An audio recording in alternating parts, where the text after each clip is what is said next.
Good morning, good afternoon, good evening from wherever you're calling in from around the globe today.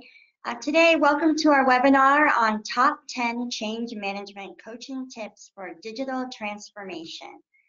My name is January Polk, and I'll be one of the co-presenters for today's webinar. I am a director with Panorama Consulting Solutions. I've been with the company over 7 years. I have my MBA, Lean Six Sigma certification, and ProSci certification.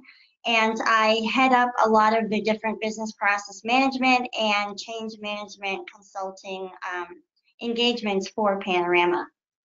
My name is Christy Trinder. I am the manager of client services here at Panorama Consulting Solutions. I am ProSci certified, and I'm also accredited in their Train the Trainer program. I have worked in change management initiatives in the private and public sector, government. So we're looking forward to talking to you about change management today. And just make sure that if you have any questions about Panorama Consulting Solutions, visit our website at panorama-consulting.com and follow us at Panorama ERP on Twitter and Facebook at Panorama Consulting Solutions. Before we get started, we do want to introduce a special offer just for you. To thank you for your time today and joining our webinar, we are giving away a free 1-hour consulting session with our experts to the first 3 respondents after today's webinar. So make sure to pay attention through the webinar, as there will be details provided at the end on how you can respond and receive one of those free 1-hour consulting sessions. So a little bit about today's agenda. We'll start by giving you a brief introduction of Panorama Consulting Solutions. We'll talk a little bit about today's purpose of the webinar, and then we want to go through a lot around how do you manage the change process. How do you, as a manager or sponsor, become an effective leader of change? And then give you some tips on how to be an effective coach for your team as you go through any type of digital business process transformation. And as always, we'll leave 10 to 15 minutes at the end of today's webinars to answer any questions. So as we're going through, if you have any questions on your sidebar, there's a little section that says questions. Please type them there, and then, like I said, we'll review them at the end of our presentation. So a little bit about Panorama. We are Panorama. We are a team of consultants that use a team-based approach that help companies go through many different types of initiatives, whether it's a digital transformation, whether it's a business process transformation. We can help companies select software, and we help them implement those software technologies. We also help with organizational change management, and a lot of times if you've already gone through the process of selecting a software and implementing, but things go wrong, we can come in and help do project recovery, as well as, because we're agnostic in our approach when we select software, meaning we are not tied to any particular software company and we don't get kickbacks, we're often called in to be expert witness and provide our expert witness testimony on high-profile law cases or court cases when things go wrong. Some other areas that we can help with is we do provide an independent verification and validation for implementations, meaning we work on your behalf to make sure that implementers or system integrators are following process and not leading you down a path of destruction. And we also have a project management office which can help provide project management support through any type of business transformation implementation. We do have a wide variety of experience in many different industries, to include manufacturing and distribution, which is our bread and butter, but we also help clients in professional services industries, government and nonprofit. We've done healthcare and medical supplies. We are particularly focused on retailing right now, as that's becoming a big industry that's going through this transformation and looking at better ways to build e-commerce and e-tailing platforms to work with their customers. We have expertise in energy, agriculture, and food and beverage. And as I mentioned, we do use a team-based approach, and we have consultants all around the globe to help us support in national and international projects. We also, amongst all of us, have over 20 years of industry consulting and vendor experience. And all of our consultants come with some type of certification. Many are Lean Six Sigma or have their MBAs or are PMP certified. And now with change management on the rise, many of our consultants and managers have their ProSci certification as well. This is just a quick snapshot of some of our clients that we currently are consulting or have consulted. So as you can see, we do have a wide variety of experience in different industries, as well as we have a broad and deep ERP experience. Our vendor management team has worked with over 150 different ERP software packages. And like I said, we're not affiliated with any software, so many times we're able to recommend some niche type products for you.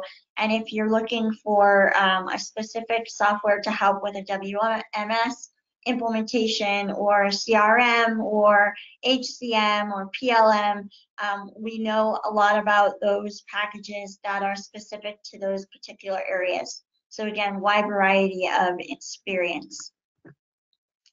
Now, I just want to kind of go through the purpose of today's webinar, which, as you can imagine, is to, as you saw with our topic, is to go through the top 10 tips on what makes you an effective coach as you're going through and managing some of these business transformations. So, as part of this webinar, we do want to provide an understanding of what the change process is and the underlying concepts of change management. We also want to increase your ability and give you ideas on how you can be effective leaders of change. And then, like I mentioned, provide some tips on how to be effective coaches as you start to go through this transformation with your employees. So, how do you manage the change process? Because I mentioned we do a lot of expert witness testimonies and we do come in and help companies recover their projects, we find and we're able to put together a list of top reasons for process implementation failures. And some of those, as you can see on the list, is lack of top management commitment. So not having that executive buy-in at the leadership level. You may have 6 executives, and if only 2 are bought into this change, you're heading into disaster. So you really want to start with getting that top level commitment from management, because they are going to be the ones who are going to support the employees being part of this change process. They're going to be the ones who are going to make sure that you have a dedicated change management team and that you're able to have the right number of resources participating in all the different phases of an implementation, from planning to design to implement or to execution to testing. So you want to make sure that, again, you have that top level management commitment.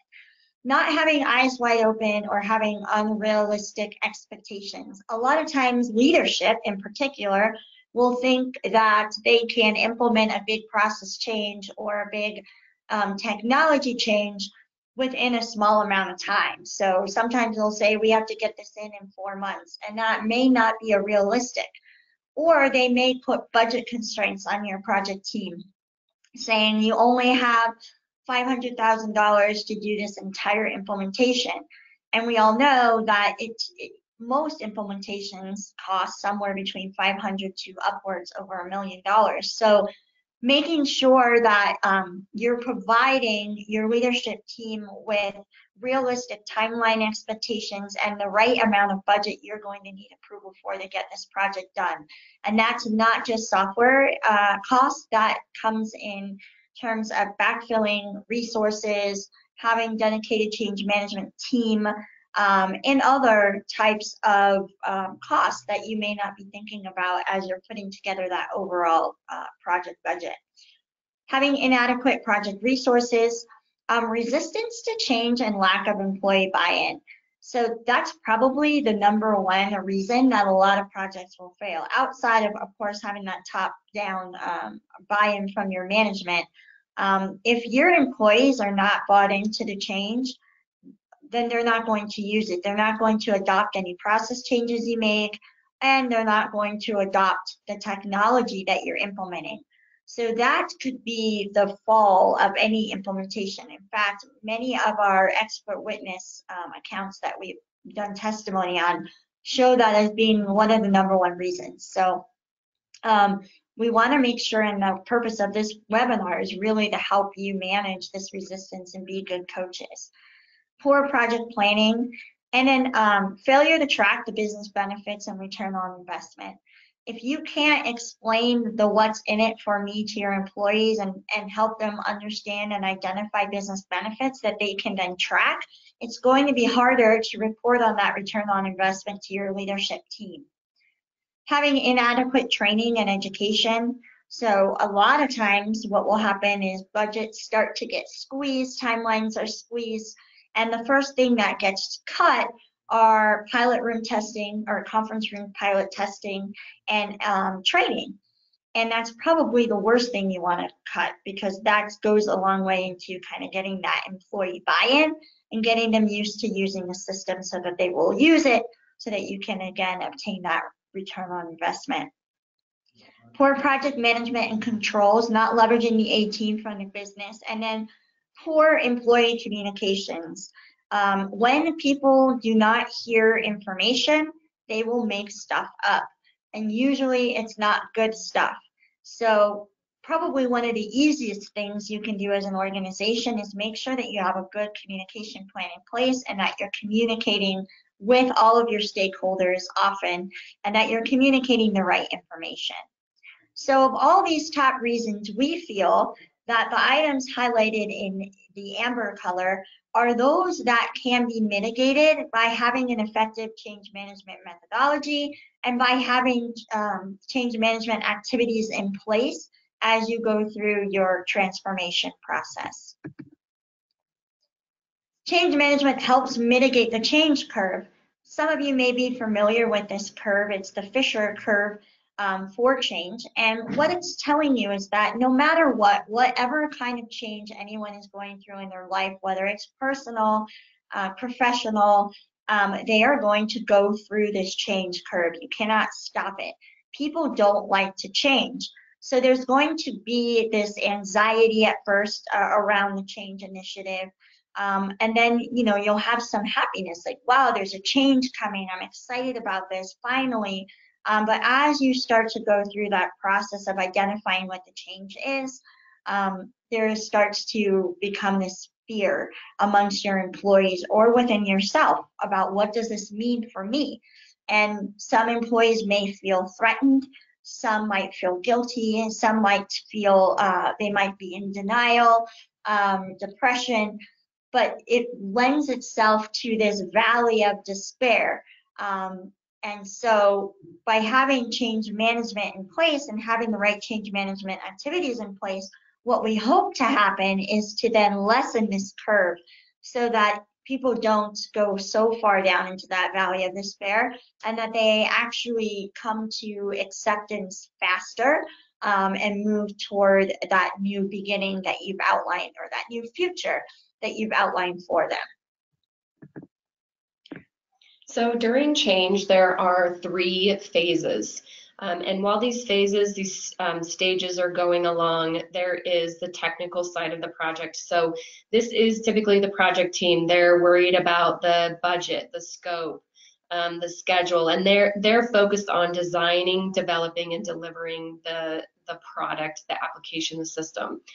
The other side is the people side, and that's what we often forget about. But the people side is so important because we need them to embrace, adopt, and actually use system that's coming in. So during this time, while the project team is building and developing and the people are trying to embrace and adopt, there's a current state that they're living in.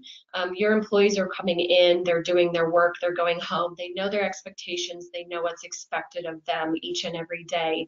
When they hear about change, they move into a transition state. So this is where January was talking about there's anxiety, there's fear, there's worry. And so the third stage of change then becomes that future state. It's the state of the unknown. What does this look like? How is this going to impact me? If you manage the technical side and the people side during these 3 stages of change, your results, your outcomes, your ROI is actually higher, and you have the ability to end with a better product and better results from that.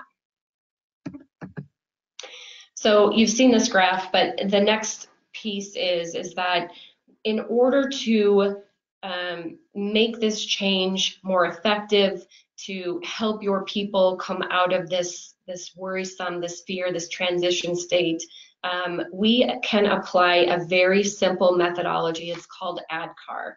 ADKAR stands for, as you can see, awareness, which is what is this change? Why is this change happening? And what are the consequences of this change not occurring? The next phase of this process is desire. So desire is, what is your personal decision to connect with this change? And desire is key to bringing those people out of that fear, that worry, that anxiety, and have them start adjusting to this new change. The knowledge, so the K stands for how are they going to make that change? What skills, what knowledge is required to adapt and to make this change happen. Ability is the training piece. How are we going to learn what we need to know? It puts them in the right direction, gives them the knowledge that they need to use this new system. Reinforcement, this is one that I think we forget a lot about, but I also think is just as important as all these other steps. Reinforcement is making sure that the change sticks.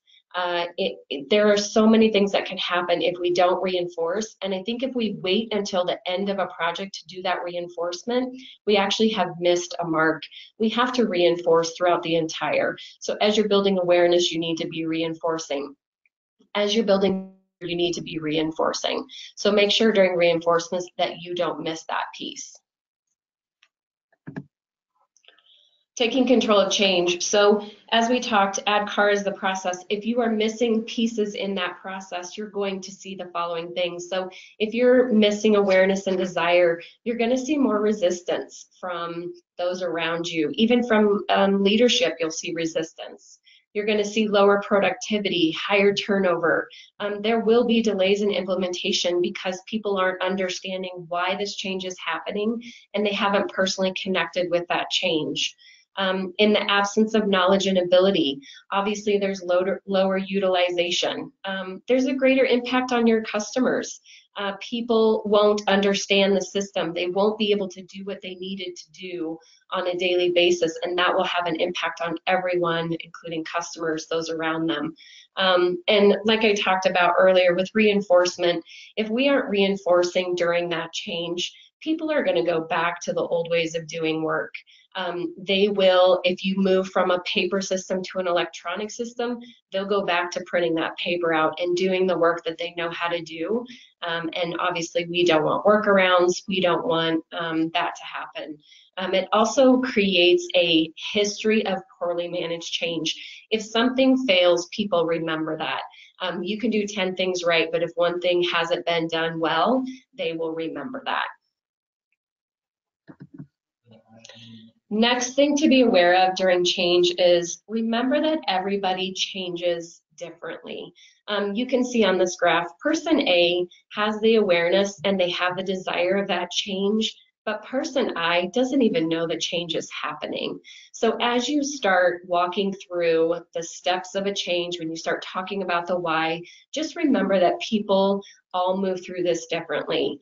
People will understand it quickly. There will others that are not. People will connect with it quickly. Others will not. So just keep in mind that, don't go into a change expecting everybody to understand, to connect all at the same time, but be cautious that people will see things differently as they go forward. And I think the other thing to remember as a coach through this process is that understanding where each of your team members is at can help you develop individual coaching plans for each of your team members so that you can help them navigate the change and you're not leaving anyone behind.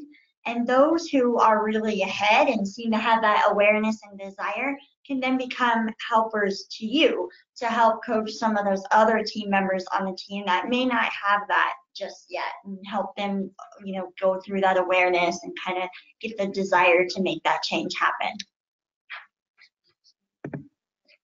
So your role as a manager, coach, leader of the change is to really get yourself through ADKAR first and then help your teammates. And the best analogy I can think of is when you're on the airplane and the flight attendant goes through the emergency protocol before you take off, and they talk about how, in the event of an emergency, make sure that you take care of yourself first, get your oxygen mask on first before you help anyone else.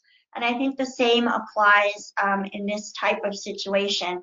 So you want to make sure that you understand what your own resistance is, what your own shortfalls are, and how you can manage those and get yourself through the process. And then you can use and use those kind of learnings to help them prepare your teams and help them through the process as well.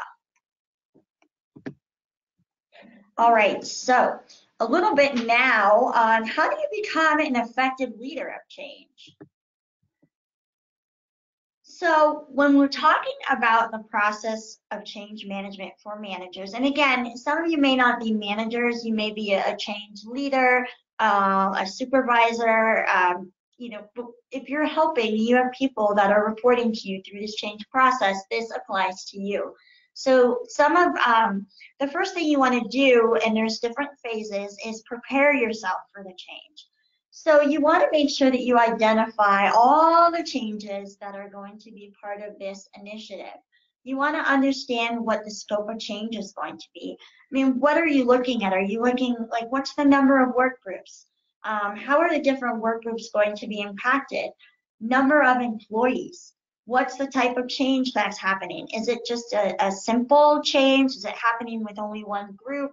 Is it just a change to a particular simple process of processing an invoice? Or is it larger than that? Is it more complex? How many people is it impacting? Is it going to require cross-functional support? What's the degree of the process changes? So a lot of times it's not just the technology that's changing. The way people do their job today from a process standpoint is changing. So what does that look like? What are the technology changes? If you're going through a process transformation, what are the things that are going to change from a technology standpoint? And how are you going to go about getting technology aligned with your process changes? And what does that look like? Is there any type of restructuring that's going to happen within the organization? Or changes to employee compensation plans? What does a timeline look like? All of these questions you need to answer so that you can be better armed to translate it to your employees. So you want to make sure what all of these changes are going to be and understand your role in this process as a change leader so that you can then adapt yourself to the change, which is the next phase that you want to go through.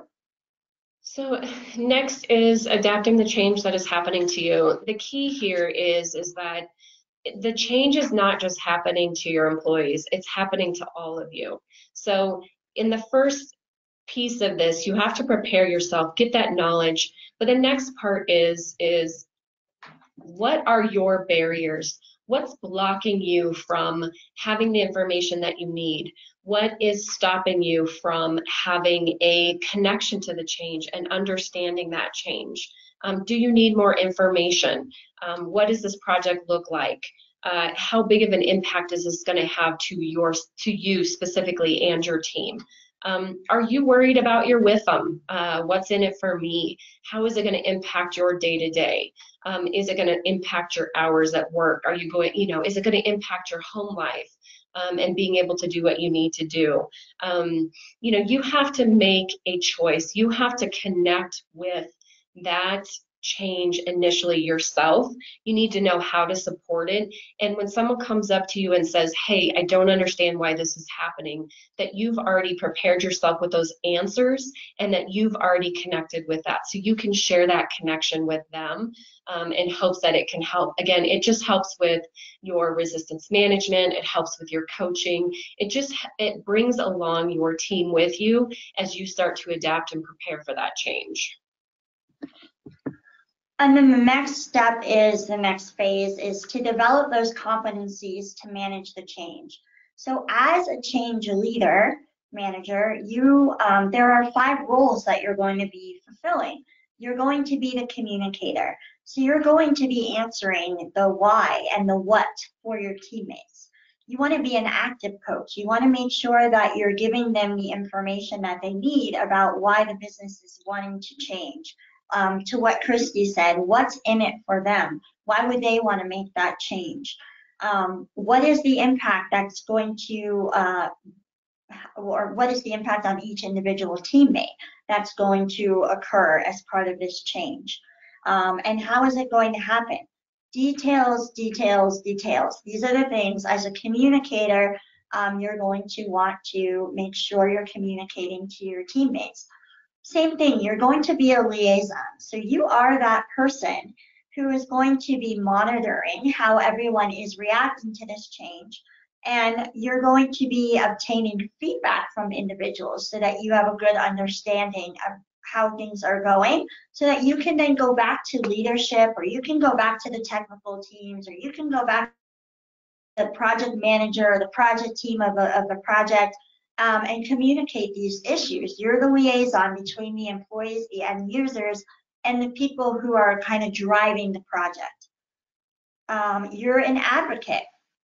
So you want to make sure that as an advocate of this change, you're demonstrating your own desire and your own commitment to make this change happen. So doing all of this, preparing yourself and adapting to the change, identifying what you need, is helping you become a good advocate for this initiative. You're also going to be the resistance manager. So you want to be a very thoughtful resistance manager. You want to make sure that you're identifying the root causes for some of the resistance that you might be seeing within your department, within your organization, within your team. And then when things go well, or when you've accomplished specific tasks, you want to be able to celebrate and reward those wins with your team.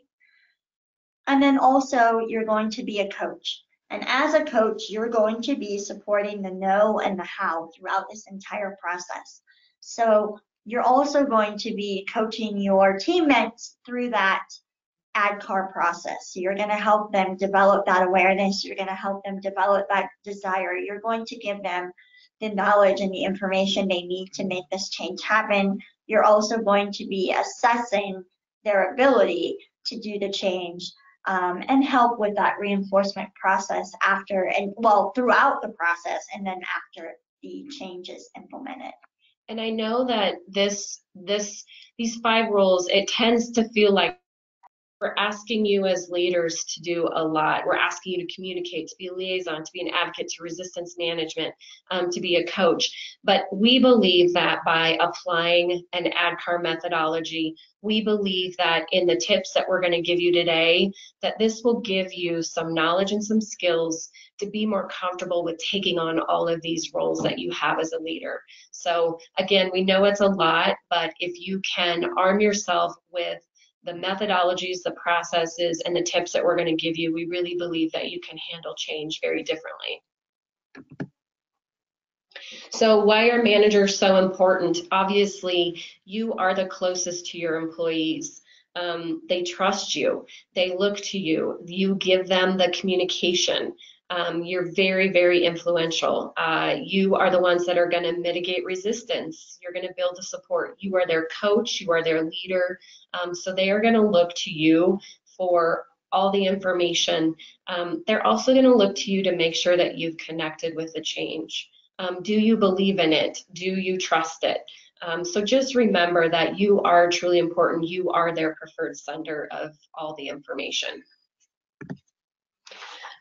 This slide shows roles that typically managers struggle with.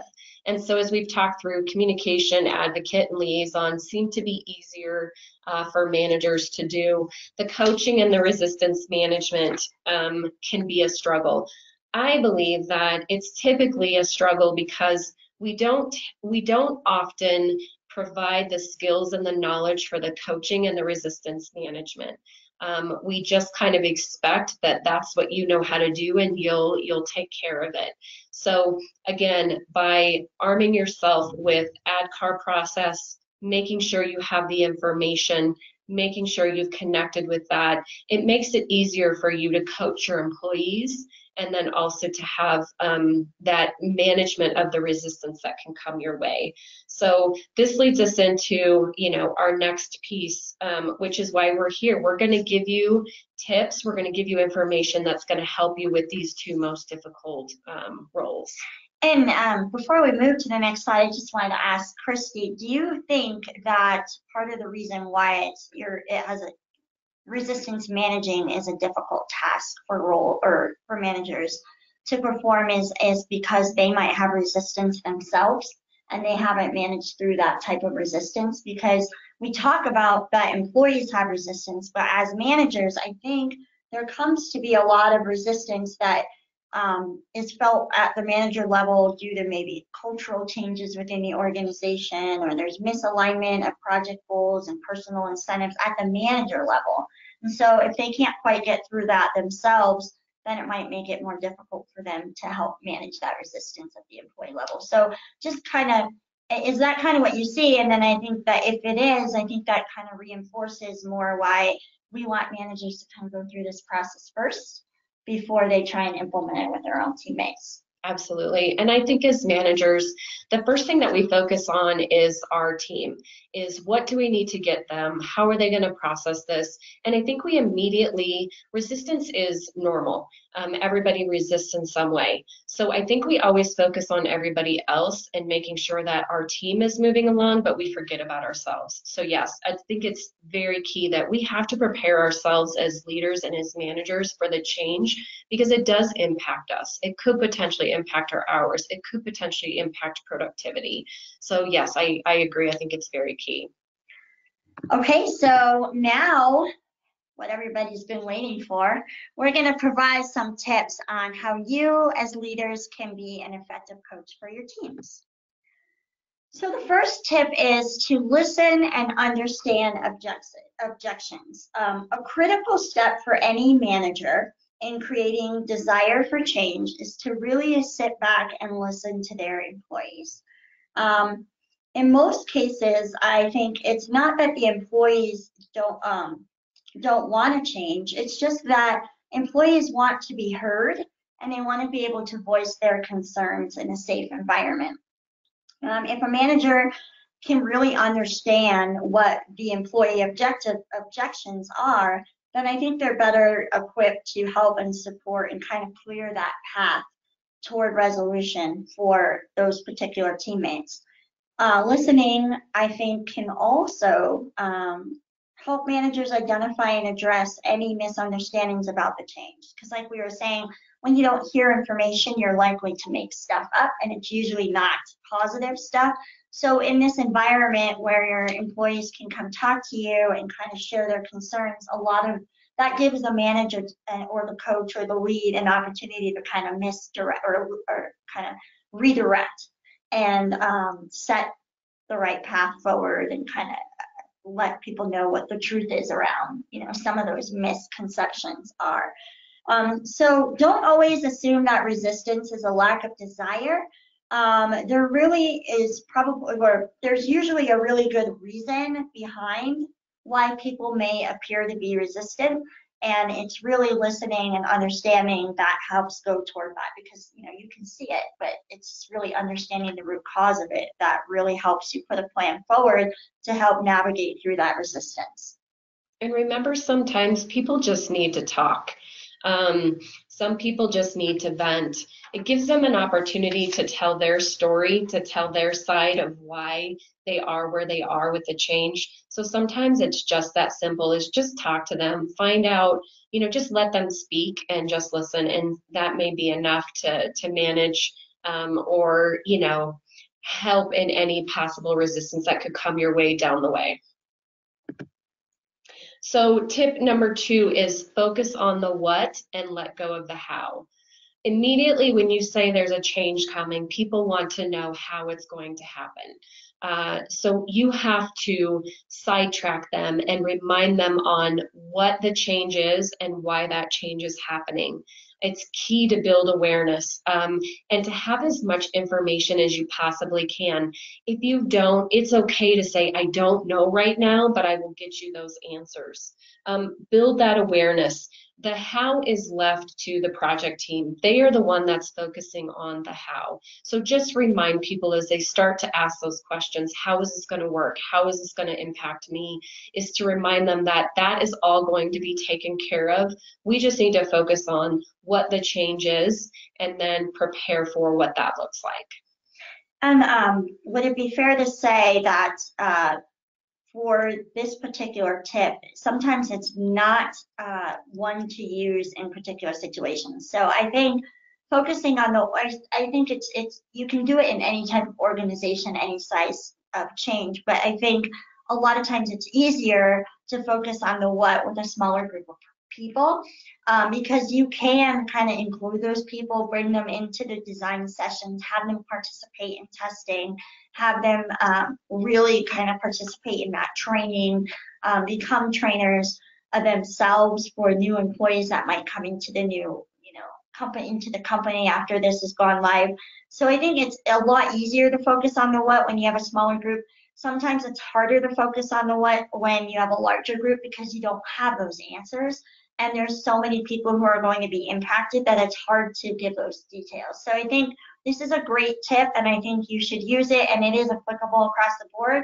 But one thing I just wanted to call out is to say that sometimes it might be better to use on smaller groups with a smaller scope of change versus a larger. I'm not sure what your feelings are. Yeah, definitely, I agree. Okay, tip 3, remove the barriers. So you've listened to them, now you understand what some of those barriers are, and you need to help as a coach remove those barriers. Because barriers may be things that are related to just personal issues or family type issues. And they're very individual, and they're very personal and emotional to your employee. So you want to make sure that you identify the barriers clearly when you're having these discussions with your teammates, and that you're coming up with ways that the business can address the barriers. I think a really good example of this is, let's say you've got a change initiative that is happening and you're moving corporate offices as part of this. And now someone who used to spend 30 minutes a day commuting to the new office and the route, it's going to cause them to have to commute 2 hours each way. And we all have teenagers, or some of us have teenagers, and if you're asking your teenager to make a move or change schools, it's difficult. They don't want to. And so let's just say this particular employee doesn't want to make the move, but they can't do this commute because now this commute is impacting them, their ability to attend their child's school events. This is like, if you understand, this is why this employee is not happy and showing, they're upset, they're clearly upset about this change in location. You might be able to work something out where you can set up a home office for this employee, that they then can work from home 2 or 3 times a week. That kind of lessens that burden. So you're still you're still getting them to go into the office, but you're removing some of that barrier, and that will go a long way into getting them to buy in and not be so resistant to that particular change or location change. So tip 4 is build desire by providing a choice. So we've talked about communicating to your employees. It needs to be very simple. It needs to be very clear. They need to know what choices are available and what are those consequences for those choices. So for example, I worked on a project where customers were coming to executives and saying, we no longer want to have different invoices from different locations. We want consistency, or we're going to go somewhere else. It is very important that as we start talking about that change in this particular example, that we tell those employees that the consequences of this change not happening is we are going to lose customers. It gives them the ability to see things in a different light. We always go immediately when we hear about a change about what is in it for me, how is this going to impact me? But I think it's really important that they also understand the larger impact it could have to their particular location, the business itself. It gives them a level of ownership. It gives them control into their own hands to say, if this change doesn't succeed, it could potentially impact us as a whole. And I think that's really important, is to make it not just about them, but about the bigger picture. Tip number 5, create hope. So many people, they'll respond well to the opportunity for a better tomorrow. And I think managers can help kind of create that desire to change by sharing their own passion for the change. So by doing. And I think it's really the most effective team or people within the organization that can help create hope is probably your executives or your executive leadership kind of senior management team. And they can do this by being visible and active and participating with employees. One thing I saw a company do is, for their executives in particular, they put a calendar invite on their executives' calendars, because the executives are busy, and it just said walk the halls every Wednesday morning from 8 to 9. And what the executives did is they walked around to their respective departments, and they just talked to people and talked about the change and shared their hope for it and why it's so important to the company. And that went a long way into kind of creating that hope. One thing though to be aware of, and I caution, is that creating hope does take a special kind of person. So not everyone knows how to do this or has that type of skill, or sometimes it's more of a science versus something you can really learn to do. It's kind of something you either have or you don't. And we all know, some of our own leaders that had that, Martin Luther King Jr., people of that nature. If you have people within the organization that have that kind of skill set, then definitely utilize them to help kind of create this hope. And just understand that, sometimes it's not everyone or all of your leaders that have this capability. So use it well. If you have it, it will go a long way, but don't use the wrong people in that role, because it could potentially backfire on you. So number 6, convert your strongest dissenters. Everybody knows in the office who isn't approving of the change, and because they're the loudest. You can ask anybody during a change who doesn't like it, everybody will know. Talk to that person, talk to that group, find out why they oppose, find out what that barrier is. It can be a personal situation, it can be a work situation, it can be an organization situation. Figure out what that is. Now, as leaders, we always have to remind ourselves that we can't always fix everything. We may not be able to fix their particular barrier, but if we listen to them, and if we can focus on the positives and get them to focus on the positives rather than that one negative thing that they're hanging on to, then we can actually typically convert them onto being a strong advocate and using their voice to get other people with similar concerns, similar issues onto a more positive supporting way. So just remember that sometimes, and you also, like January said, you still have to be careful, because you have to be, when you choose these people, be careful how you choose them. Make sure you know that you can possibly convert them to move them over onto the positive side. But if you listen to them and learn why, you can typically do that. Tip number 7, show the benefits in a real and tangible way. For a lot of employees, seeing is believing. So you want to make sure that you're demonstrating the benefits in a real way that employees can see it.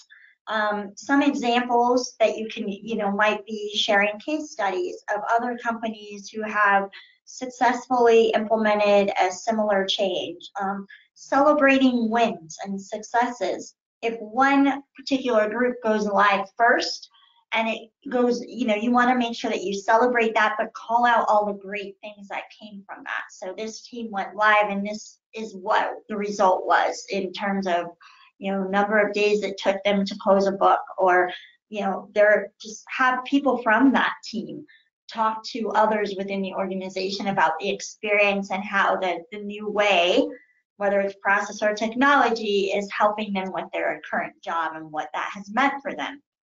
And then, demonstrating the results of successful pilots and trials as well goes a long way. So just, again, making sure that you're identifying what the benefits were and that you're able to kind of show the proof of them to others within the organization will help kind of get that buy-in and help others kind of move through that ADKAR model better. So tip 8, use money or power. This usually works well with mid-level and senior managers. I know not every company is able to just start throwing money out or has typically the power, but it does go a long way. What can you give up in order to gain their support? We can look at it as for those of us that have kids, you want them to do the chores every day, and sometimes it doesn't happen. You say, hey, I'm going to give you some money at the end of the week. If you complete your chores, you have a better chance of getting those done. So it's a very simple process, that you can use if you're getting to the point where, or you have the ability to use money and power. Look at that and see if that can help move people to be more supportive. And tip 9, as we've been kind of talking about throughout this process, is making sure you're preparing yourself for the change first. So doing an ADKAR on yourself and understanding where your awareness and desire are for the change. And then ask yourself, what additional information would you need, or do you need, to help understand and make the change happen? By understanding your own gaps and where you are in terms of preparing yourself for the change, it's really going to go a long way to setting yourself up to what you're going to need to then prepare your team for the change. So tip 10 is use ADKAR results to create coaching and resistance management action plans. So now that you've done ADKAR on yourself and you know where you stand with the change, go and do that with your team. Talk to your employees. This will give you insight again as to, are they lacking awareness? Is the barrier desire? Knowledge and ability usually come into play closer when you get past the developing, the building phase, and you start looking at training. But really focus on the awareness and desire initially. This will let you start developing action plans. Meet with your team, talk to your team, share what you're finding at the team overall. You don't have to call people out, but you can say overall, it looks like our team is lacking awareness. So I'm going to go back to the project team and get some additional information so we can start getting more details and being more involved in this. And then once you start doing that, then you'll be able to create your coaching plan. And then as you find those barriers, you'll be able to create those resistance management plans. So guidelines for coaching success. Again, you've got your 5 roles that are, usually come out in manager role, communicator, liaison, advocate, resistance manager, and coaching. And you can see where all of these fall during the ADKAR phase. So just keep these in mind. You have these roles, but if you use ADKAR and you use this process, you can be more successful in coaching and resistance management. Okay, so what are the greatest contributors to coaching success? Make sure you listen and understand your teammates' objections. Focus on the what and let go of the how. Let the project team handle the how. Once you understand what the objections are, do what you can or work within your management capability or with your leadership team to remove those barriers. See what you can do to remove the barriers. Build desire by providing a choice. Create hope. You want to make sure you create the hope. Convert your strongest dissenters because they can ultimately become your biggest advocates. If you're addressing what concerns them, you're probably going to be addressing a lot of what is concerning others within the organization. Show the benefits in a real and tangible way. Use money or power if it's applicable, again, usually done with mid-level managers. Prepare yourself for the change. Understand what your gaps are, fill those gaps, and then use that to help you create coaching and resistant management plans, action plans for your group, for your team as part of the implementation. All right, so that takes us to the end of our webinar. Again, just want to thank everyone for joining us today, and hopefully you've got a lot out of our 10 tips for coaching success.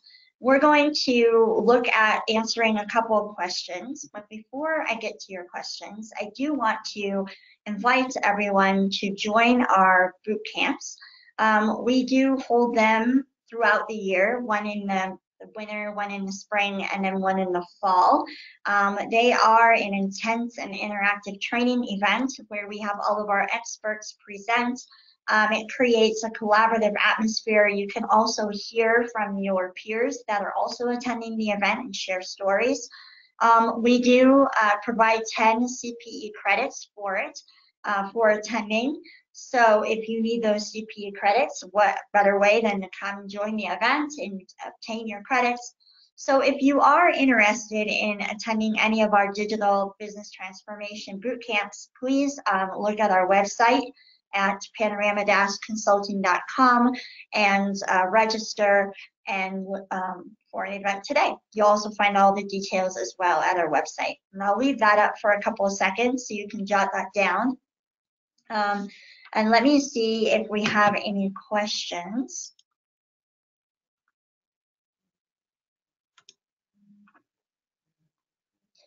Okay, so quick question around, will we distribute the slide deck to participants? So what we'll do is after the webinar, you'll receive a link to your email that will have a recording of the webinar that you can then go and reference and rewatch and take notes.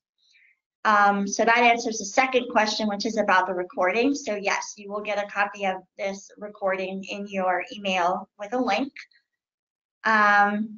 We appreciate everyone's positive comments. I'll answer the question about help in the Mideast. We can take that offline. We can send you a direct email.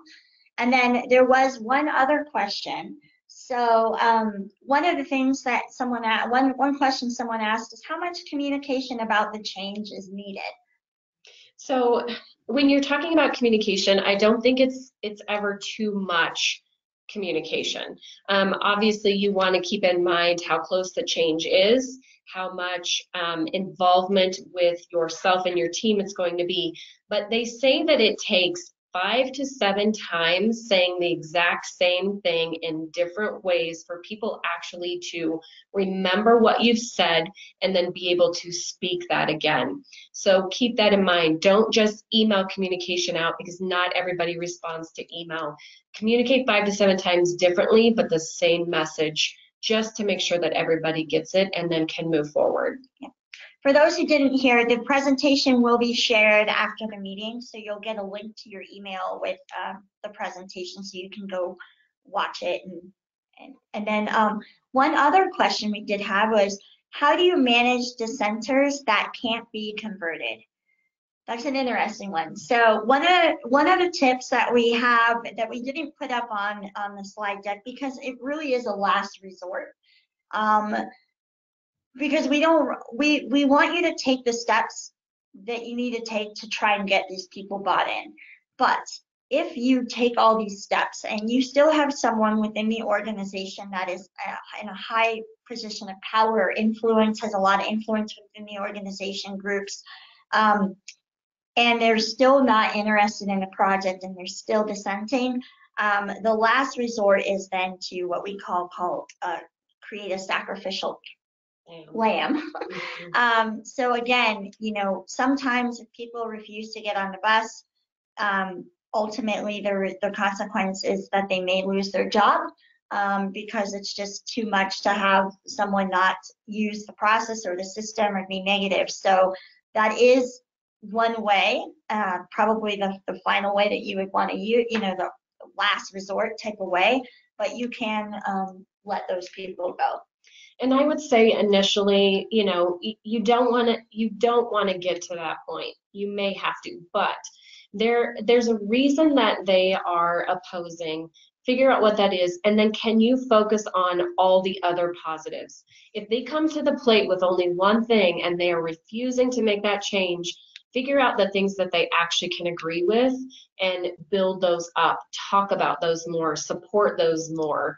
Start with that. But yeah, you definitely sometimes, like January said, unfortunately, you do end up having to sacrifice. It says a lot about what you're willing to do to support the change, and it says a lot about how important the change is. All right, so again, I just want to thank everyone for joining the webinar, and hopefully you got some good tips out of it. To qualify for your 1 hour, because we talked about this at the beginning, you get a free consulting hour to the top 3 individuals who respond. So to qualify, you're going to want to visit our Contact Us page at the link provided in the chat box. So you should see that in your chat box. And you're going to want to enter the code free hour along with your comments in the how can we help section of the form. So there's our website link, the URL is right there. Again, fill it out and enter free hour into your comments. One last thing, if you liked what you heard, you want to hear more, you have questions around maybe how Panorama can help you, or you want to discuss things further, I'm going to leave up for a couple minutes on the screens for you to jot down Laura Florence's number. She's our Director of Business Development here at Panorama. Her email is there.